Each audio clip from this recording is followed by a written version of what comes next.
আপনার থেকে প্রথমেই জানতে চাই শাওয়াল মাসের গুরুত্ব ও তাৎপর্য সম্পর্কে নবী করিম সাল্লাল্লাহু আলাইহি ওয়াসাল্লাম কি ধরনের তথ্য দিয়েছেন। বিসমিল্লাহির রহমানির রহিম। আলহামদুলিল্লাহ ওয়াসসালাতু ওয়াসসালামু আলা রাসূলিল্লাহ ওয়া আলা আলিহি ওয়া আসহাবিহি ওয়া মান ওয়ালা আম্মা বা'দ।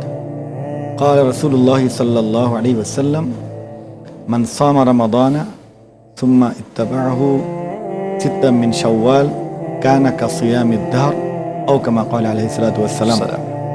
রাসূলুল্লাহ সাল্লাল্লাহু আলাইহি ওয়াসাল্লাম ইরশাদ করেছেন যে মুসলমান ব্যক্তি রমাদানের রোজাগুলো পালন করলো, এরপর শাওয়াল মাসের মধ্যে সে 6টি নফল রোজা রাখলো, সে যেন সারা বছর রোজা পালন করলো।